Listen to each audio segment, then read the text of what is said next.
ಏನಾಗ್ತಾ ಇತ್ತು, ಡಿ.ಕೆ. ಶಿವಕುಮಾರ್ ಬಣದ ಶಾಸಕರು ಡಿ.ಕೆ. ಶಿವಕುಮಾರ್ ಸಿಎಂ ಆಗೇ ಆಗ್ತಾರೆ ಅಂತ ಹೇಳ್ತಾ ಇದ್ರು. ಇತ್ತ ಸಿದ್ದರಾಮಯ್ಯ ಬಣದ ಶಾಸಕರು ಅಥವಾ ನಾಯಕರುಗಳು ಸಿದ್ದರಾಮಯ್ಯನವರೇ 5 ವರ್ಷ ಮುಂದುವರಿತಾರೆ ಅಂತ ಹೇಳ್ತಾ ಇದ್ರು. ಅದ್ರ ಮಧ್ಯೆ ಯಾರೇ ಸಿಎಂ ಕುರ್ಚಿ ಕುರಿತಾಗಿ ಮಾತನಾಡಿದ್ರು ಅವರಿಗೆ ನೋಟಿಸ್ ಕೊಡಲಾಗುತ್ತೆ, ಶಿಸ್ತು ಕ್ರಮ, ಎಚ್ಚರಿಕೆ ಅಂತ ಕಾಂಗ್ರೆಸ್ ಹೈಕಮಾಂಡ್ನಿಂದ ಸಂದೇಶ ಬಂತು. ಆದ್ರೆ ಇದೆಲ್ಲದರ ನಡುವೆ ಯತೀಂದ್ರ ಸಿದ್ದರಾಮಯ್ಯ ಇನ್ನೇನು ಕುದಿಯೋ ಬಿಂದುವಿನಲ್ಲಿ ಒಂದು ಸ್ಫೋಟ ಅನ್ನೋ ಹಾಗೆ ಒಂದು ಹೇಳಿಕೆನ ಕೊಟ್ಬಿಟ್ರು. ಆದ್ರೆ ಯತೀಂದ್ರ ಸಿದ್ದರಾಮಯ್ಯ ವಿರುದ್ಧ ಕ್ರಮ ಕೈಗೊಳ್ಳೋದು, ನೋಟಿಸ್ ಕೊಡೋದು ಅಷ್ಟು ಸುಲಭನಾ? ಸೊ ಅದು ಯಾವೆಲ್ಲ ಪರಿಣಾಮಗಳನ್ನ ಉಂಟು ಮಾಡುತ್ತೆ? ತಮ್ಮ ಮಗನ ಹೇಳಿಕೆಯನ್ನ ಸಿಎಂ ಸಮರ್ಥಿಸಿಕೊಂಡಿದ್ದಾರೆ ಕೂಡ.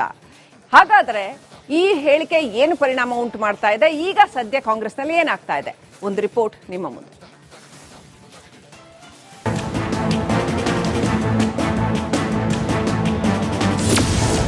ಕಾಂಗ್ರೆಸ್ನಲ್ಲಿ ಜೋರಾದ ಉತ್ತರಾಧಿಕಾರಿ ಕದನ. ಯತೀಂದ್ರ ವಿರುದ್ಧ ಕ್ರಮವೋ ಎಚ್ಚರಿಕೆಯೋ?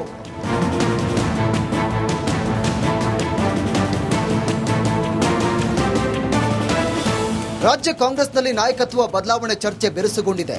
ಸಿದ್ದರಾಮಯ್ಯ ಉತ್ತರಾಧಿಕಾರಿ ಸತೀಶ್ ಜಾರಕಿಹೊಳಿ ಎಂಬ ಅರ್ಥದಲ್ಲಿ ಹೇಳಿಕೆ ನೀಡಿದ್ದ ಯತೀಂದ್ರ ಸಿದ್ದರಾಮಯ್ಯ ನಡೆ ಭಾರಿ ಚರ್ಚೆಗೆ ಗ್ರಾಸವಾಗಿದೆ. ಈ ಹಿಂದೆ ಡಿ.ಕೆ. ಶಿವಕುಮಾರ್ ಸಿಎಂ ಆಗಬೇಕು ಎಂದಿದ್ದ ರಾಮನಗರದ ಇಕ್ಬಾಲ್ ಹುಸೇನ್ ಮತ್ತು ಕುಣಿಗಲ್ನ ಎಚ್.ಡಿ. ರಂಗನಾಥ್ಗೆ ನೋಟಿಸ್ ನೀಡಲಾಗಿತ್ತು. ಆದರೆ ಸತೀಶ್ ಜಾರಕಿಹೊಳಿ ಪರ ಬ್ಯಾಟ್ ಬೀಸಿದ ಯತೀಂದ್ರ ಬಗ್ಗೆ ಕೆಪಿಸಿಸಿ ಶಿಸ್ತು ಸಮಿತಿ ಮೌನ ತಾಳಿದ್ದು ಕುತೂಹಲಕ್ಕೆ ಕಾರಣವಾಗಿದೆ. ಯತೀಂದ್ರಗೊಂದು ನ್ಯಾಯ. ಡಿ.ಕೆ. ಶಿವಕುಮಾರ್ ಪರವಾಗಿ ಶಾಸಕರಾದ ಇಕ್ಬಾಲ್ ಹುಸೇನ್ ಮತ್ತು ಎಚ್.ಡಿ. ರಂಗನಾಥ್ ಬ್ಯಾಟ್ ಬೀಸಿದ್ರು. ಡಿಕೆಶಿ ಪಕ್ಷಕ್ಕಾಗಿ ಸಾಕಷ್ಟು ತ್ಯಾಗ ಮಾಡಿದ್ದಾರೆ. ರಾಜ್ಯದಲ್ಲಿ ಕಾಂಗ್ರೆಸ್ ಪಕ್ಷವನ್ನು ಅಧಿಕಾರಕ್ಕೆ ತರುವ ನಿಟ್ಟಿನಲ್ಲಿ ಪಾತ್ರ ಮಹತ್ವದ್ದಾಗಿದೆ. ಆ ಕಾರಣಕ್ಕಾಗಿ ಡಿಕೆಶಿ ಸಿಎಂ ಆಗಬೇಕು ಅಂತ ಹೇಳಿದ್ರು. ಅಲ್ಲದೆ ಇಂದಲ್ಲ ನಾಳೆ ಡಿ.ಕೆ. ಶಿವಕುಮಾರ್ ಸಿಎಂ ಆಗೇ ಆಗ್ತಾರೆ ಅಂತ ಭವಿಷ್ಯ ಕೂಡ ನುಡಿದಿದ್ರು. ಇದರ ಬೆನ್ನಲ್ಲೇ ಇಕ್ಬಾಲ್ ಹುಸೇನ್ ಮತ್ತು ಎಚ್.ಡಿ. ರಂಗನಾಥ್ಗೆ ನೋಟಿಸ್ ನೀಡಲಾಗಿತ್ತು. ಅಲ್ಲದೆ ಡಿಕೆ ಸಿಎಂ ಆಗಬೇಕು ಎಂದಿದ್ದ ಎಲ್.ಆರ್. ಶಿವರಾಮೇಗೌಡಗೂ ನೋಟಿಸ್ ಅನ್ನು ಕೊಡಲಾಗಿತ್ತು. ಈ ಮೂಲಕ ಶಾಸಕರ ವಿರುದ್ಧ ಶಿಸ್ತು ಕ್ರಮದ ಎಚ್ಚರಿಕೆಯನ್ನ ಪಕ್ಷ ನೀಡಿತ್ತು. ಆದರೆ ಯತೀಂದ್ರ ವಿಚಾರದಲ್ಲಿ ಮೌನ ಧೋರಣೆ ತಾಳಲಾಗಿದೆ. ಮಾತಿಲ್ಲ, ಕಥೆಯಿಲ್ಲ, ಡಿಕೆಶಿ ಬರೀ ಮೌನ. ಡಿಕೆಶಿ ಬಣದಿಂದ ಯತೀಂದ್ರ ವಿರುದ್ಧ ಆಕ್ರೋಶ. Congress MLAs Iqbal Hussain and Shivaganga has raised a question stating that if they speak anything against the government, disciplinary action will be taken. Still I stand with it. Discipline is on the priority of my party. ಏನು ವಿಚಾರಗಳಲ್ಲಿ ಕೆಲವು ವಿಚಾರಗಳಲ್ಲಿ ಬಹಳಷ್ಟು ಸೂಕ್ಷ್ಮವಾಗಿ ನೋಡುವಂಥದ್ದು high command ಅವ್ರು ಮಾಡ್ತಿರ್ತಾರೆ. So ಅದ್ರ ಬಗ್ಗೆ ನಾನ್ ಮಾತಾಡೋದು ಚಿಕ್ಕನ್ ಆಗ್ತೀನಿ. ಅದ್ರ ಬಗ್ಗೆ ನಾವೆಲ್ಲ ಕಾಮೆಂಟ್ ಮಾಡಬಾರ್ದು. ಕಾಂಗ್ರೆಸ್ ಪಕ್ಷದ ಜವಾಬ್ದಾರಿಗಳು ನಮ್ಮೇಲಿದೆ, ಅದಕ್ಕೆ ನಾವು ಮಾತಾಡಲ್ಲ. ಯಾರ್ಯಾರೋ ಹೇಳಿದಕ್ಕೆಲ್ಲ ಅದಕ್ಕೇನು ಬೆಲೆ ಬರಲ್ಲ. ಪಕ್ಷದ ಹೈಕಮಾಂಡ್ ಹೇಳಿದ್ರೆ ಅದ್ರ ಬಗ್ಗೆ ಚರ್ಚೆ ಮಾಡಿ. ಸುಮ್ಮನೆ ಎಲ್ಲ ತೆವಲಿಗೆ ತೀಟೆಗೆ ಮಾತಾಡೋದೆಲ್ಲ ಎಲ್ಲ ಗಣನೆ ತಗೊಳಕ್ ಆಗಲ್ಲ. ಪಕ್ಷ ಹೈಕಮಾಂಡ್ ಏನ್ ನಿರ್ಧಾರ ಮಾಡ್ತದೆ ಅದಕ್ಕೆ ಎಲ್ಲರೂ ಭದ್ರಾಗಿರ್ತೀವಿ, ಎಲ್ಲರೂ ಭದ್ರಾಗಿರ್ತೀವಿ. ಇಲ್ಲಪ್ಪ ನೀವು ಐಡಿಯಾಲಜಿಕಲಿ ಚೆನ್ನಾಗಿದ್ದೀರಾ, ಗಟ್ಟಿ ಇದ್ದೀರಾ ಅಂತ ಹೇಳೋದ್ರಲ್ಲಿ ತಪ್ಪೇನಿದೆ? ಅದನ್ನ ಬೇರೆ ರೀತಿಯಾಗಿ ಬಿಂಬಿಸೋದು ಬೇರೆದು. ನನ್ನ ವೈಯಕ್ತಿಕ ವಿಚಾರ ಹೇಳ್ತೀನಿ. ನಾನು ಇವ್ರು ಚೆನ್ನಾಗಿದ್ದಾರೆ, ಅವ್ರು ಚೆನ್ನಾಗಿದ್ದಾರೆ ಅಂತ ಹಂಗಂತ ಅದೇ ವೇದ ವಾಕ್ಯ ಅಂದ್ಬಿಟ್ಟು ಅಥವಾ ಬೇರೆ ಬೇರೆ ರೀತಿಯಾಗಿ ವ್ಯಾಖ್ಯಾನ ಮಾಡೋದು ಸರಿನಾ? Whoever decides, whatever they decide, high command. Yathindra ಅವರು ಬೆಳಗಾವಿನಲ್ಲಿ ಸಿದ್ದರಾಮಯ್ಯನವರ ನಂತರ ಅಹಿಂದ ಚಳವಳಿಯನ್ನ ಮುಂದುವರಿಸಲಿಕ್ಕೆ ಅವರು ಸಮರ್ಥರಿದ್ದಾರೆ. ಅವರು ಅದರ ನಾಯಕತ್ವ ವಹಿಸಬೇಕು ಅಂತಕ್ಕಂಥ ಮಾತು ಹೇಳಿರಲು ತಪ್ಪೇನಿದೆಯಪ್ಪ ಅದರಲ್ಲಿ? ಆ ಮಾತಿಗೆ ನಂದು ಕೂಡ ಸಹಮತ ಇದೆ. ಯತೀಂದ್ರ ಬೆನ್ನಿಗೆ ನಿಂತ ಸಿಎಂ ಸಿದ್ದರಾಮಯ್ಯ. ಯತೀಂದ್ರ ಹೇಳಿದ ಮಾತು ಕಾಂಗ್ರೆಸ್ನಲ್ಲಿ ಭಾರಿ ಚರ್ಚೆಗೆ ಕಾರಣವಾಗಿದೆ.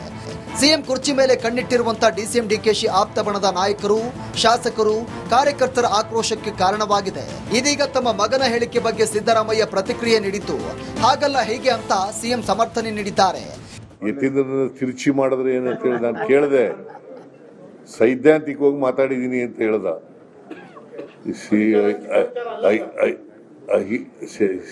ಯತೀಂದ್ರನ ಕೇಳಿದೆ ನಾನು, ನೀನ್ ಏನಂತ ಹೇಳಿದ್ಯಾ ಅಂತ. ಅದು ಹೇಳಿದಾಗ ಯತೀಂದ್ರ ಹೇಳಿದ್ದು ಸೈದ್ಧಾಂತಿಕವಾಗಿ ಮಾತ್ರ ಮಾತಾಡಿದ್ದೀನಿ, ಇಂಥವರೇ ಮುಂದೆ ಮುಖ್ಯಮಂತ್ರಿ ಆಗ್ಬೇಕು ಅಂತ ಹೇಳಿಲ್ಲ ಅಂತ ಹೇಳಿ. ಈಗ ನೀವು ಸುಮ್ಮನೆ ಇರೋದಿಲ್ವಲ್ಲ, ಹಿಂಗ್ ಕೇಳ್ತಿರಲ್ಲ. ಈಗ ಬೇಡ ಅಂದ್ರೂ ಈಗ ಕೇಳ್ತಿರಲ್ಲ. ಹಂಗೆ ಯತೀಂದ್ರಗೆ ನೋಟಿಸ್ ಜಾರಿ ಮಾಡಿದ್ರೆ ಸಿಎಂಗೆ ಮುಜುಗರ ಆಗುತ್ತೆ. ಇದೇ ಕಾರಣಕ್ಕೆ ಸಿಎಂ ಸಿದ್ದರಾಮಯ್ಯಗೆ ಮುಜುಗರ ತಪ್ಪಿಸಲು ಕಸರತ್ತು ನಡೀತಾ ಇದೆ. ಸಚಿವ ಬೈರತಿ ಸುರೇಶ್, ಶಾಸಕ ಪೊನ್ನಣ್ಣ ದೆಹಲಿ ಪಯಣ ಬೆಳೆಸಿದ್ದು ಅಚ್ಚರಿಗೆ ಕಾರಣವಾಗಿದೆ. Bureau report, republic Kannada. ಆಗ್ತಾಯಿತ್ತು ಡಿಕೆ ಶಿವಕುಮಾರ್ ಬಣದ ಶಾಸಕರು ಡಿಕೆ ಶಿವಕುಮಾರ್ ಸಿಎಂ ಆಗೇ ಆಗ್ತಾರೆ ಅಂತ ಹೇಳ್ತಾ ಇದ್ರು. ಇತ್ತ ಸಿದ್ದರಾಮಯ್ಯ ಬಣದ ಶಾಸಕರು ಅಥವಾ ನಾಯಕರುಗಳು ಸಿದ್ದರಾಮಯ್ಯನವರೇ 5 ವರ್ಷ ಮುಂದುವರಿತಾರೆ ಅಂತ ಹೇಳ್ತಾ ಇದ್ರು. ಅದ್ರ ಮಧ್ಯೆ ಯಾರೇ ಸಿಎಂ ಕುರ್ಚಿ ಕುರಿತಾಗಿ ಮಾತನಾಡಿದ್ರು ಅವರಿಗೆ ನೋಟಿಸ್ ಕೊಡಲಾಗುತ್ತೆ, ಶಿಸ್ತು ಕ್ರಮ, ಎಚ್ಚರಿಕೆ ಅಂತ ಕಾಂಗ್ರೆಸ್ ಹೈಕಮಾಂಡ್ನಿಂದ ಸಂದೇಶ ಬಂತು. ಆದ್ರೆ ಇದೆಲ್ಲದರ ನಡುವೆ ಯತೀಂದ್ರ ಸಿದ್ದರಾಮಯ್ಯ ಇನ್ನೇನು ಕುದಿಯೋ ಬಿಂದುವಿನಲ್ಲಿ ಒಂದು ಸ್ಫೋಟ ಅನ್ನೋ ಹಾಗೆ ಒಂದು ಹೇಳಿಕೆನ ಕೊಟ್ಬಿಟ್ರು. ಆದ್ರೆ ಯತೀಂದ್ರ ಸಿದ್ದರಾಮಯ್ಯ ವಿರುದ್ಧ ಕ್ರಮ ಕೈಗೊಳ್ಳೋದು, ನೋಟಿಸ್ ಕೊಡೋದು ಅಷ್ಟು ಸುಲಭನಾ? ಸೊ ಅದು ಯಾವೆಲ್ಲ ಪರಿಣಾಮಗಳನ್ನ ಉಂಟು ಮಾಡುತ್ತೆ? ತಮ್ಮ ಮಗನ ಹೇಳಿಕೆಯನ್ನ ಸಿಎಂ ಸಮರ್ಥಿಸಿಕೊಂಡಿದ್ದಾರೆ ಕೂಡ. ಹಾಗಾದ್ರೆ ಈ ಹೇಳಿಕೆ ಏನು ಪರಿಣಾಮ ಉಂಟು ಮಾಡ್ತಾ ಇದೆ? ಈಗ ಸದ್ಯ ಕಾಂಗ್ರೆಸ್ನಲ್ಲಿ ಏನಾಗ್ತಾ ಇದೆ? ಒಂದು ರಿಪೋರ್ಟ್ ನಿಮ್ಮ ಮುಂದೆ.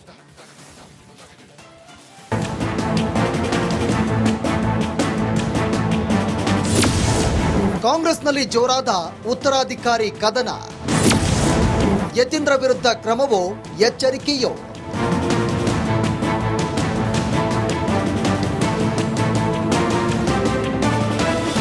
ರಾಜ್ಯ ಕಾಂಗ್ರೆಸ್ನಲ್ಲಿ ನಾಯಕತ್ವ ಬದಲಾವಣೆ ಚರ್ಚೆ ಬಿರುಸುಗೊಂಡಿದೆ. ಸಿದ್ದರಾಮಯ್ಯ ಉತ್ತರಾಧಿಕಾರಿ ಸತೀಶ್ ಜಾರಕಿಹೊಳಿ ಎಂಬ ಅರ್ಥದಲ್ಲಿ ಹೇಳಿಕೆ ನೀಡಿದ್ದ ಯತೀಂದ್ರ ಸಿದ್ದರಾಮಯ್ಯ ನಡೆ ಭಾರಿ ಚರ್ಚೆಗೆ ಗ್ರಾಸವಾಗಿದೆ.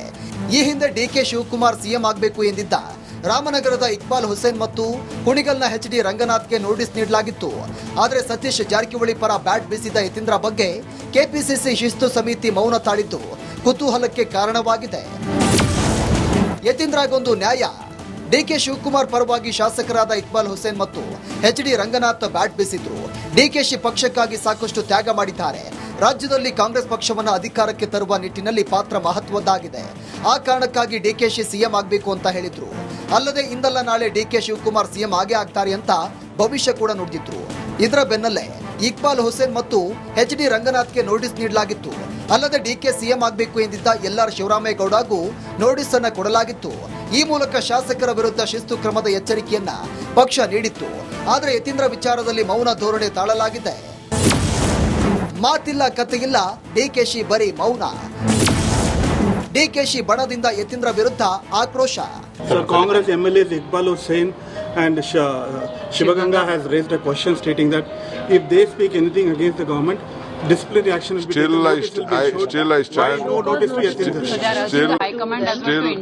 Still I stand with it. Discipline is on the priority of my party. ಏನು ವಿಚಾರಗಳಲ್ಲಿ ಕೆಲವು ವಿಚಾರಗಳಲ್ಲಿ ಬಹಳಷ್ಟು ಸೂಕ್ಷ್ಮವಾಗಿ ನೋಡಂತದ್ದು ಹೈಕಮಾಂಡ್ ಅವ್ರು ಮಾಡ್ತಿರ್ತಾರೆ. ಸೊ ಅದ್ರ ಬಗ್ಗೆ ನಾನ್ ಮಾತಾಡೋದು ಚಿಕ್ಕನ್ ಆಗ್ತೀನಿ. ಅದ್ರ ಬಗ್ಗೆ ನಾವೆಲ್ಲ ಕಾಮೆಂಟ್ ಮಾಡಬಾರ್ದು. ಕಾಂಗ್ರೆಸ್ ಪಕ್ಷದ ಜವಾಬ್ದಾರಿಗಳು ನಮ್ಮ ಮೇಲಿದೆ, ಅದಕ್ಕೆ ನಾವು ಮಾತಾಡಲ್ಲ. ಯಾರ್ಯಾರೋ ಹೇಳೋದಕ್ಕೆಲ್ಲ ಅದಕ್ಕೇನು ಬೆಲೆ ಬರಲ್ಲ. ಪಕ್ಷದ ಹೈಕಮಾಂಡ್ ಹೇಳಿದ್ರೆ ಅದ್ರ ಬಗ್ಗೆ ಚರ್ಚೆ ಮಾಡಿ. ಸುಮ್ಮನೆ ಎಲ್ಲ ತೆವಲಿಗೆ ತೀಟೆಗೆ ಮಾತಾಡೋದೆಲ್ಲ ಎಲ್ಲ ಗಣನೆ ತಗೊಳಕ್ಕಾಗಲ್ಲ. ಪಕ್ಷ ಹೈಕಮಾಂಡ್ ಏನು ನಿರ್ಧಾರ ಮಾಡ್ತದೆ ಅದಕ್ಕೆ ಎಲ್ಲರೂ ಭದ್ರಾಗಿರ್ತೀವಿ, ಎಲ್ಲರೂ ಭದ್ರಾಗಿರ್ತೀವಿ.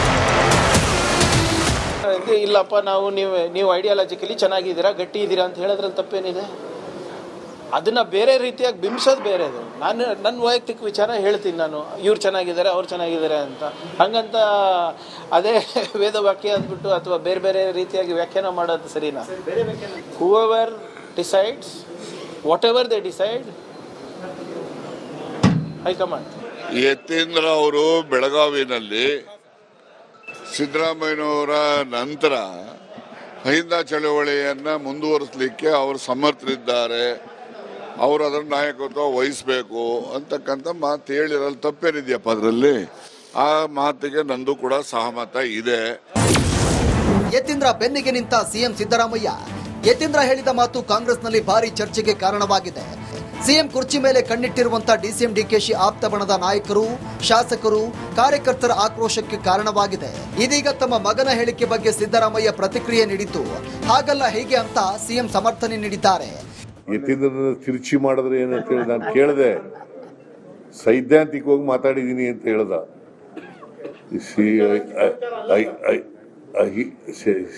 ಯತೀಂದ್ರನ ಕೇಳಿದೆ ನಾನು, ನೀನು ಏನಂತ ಹೇಳಿದ್ಯಾ ಅಂತ.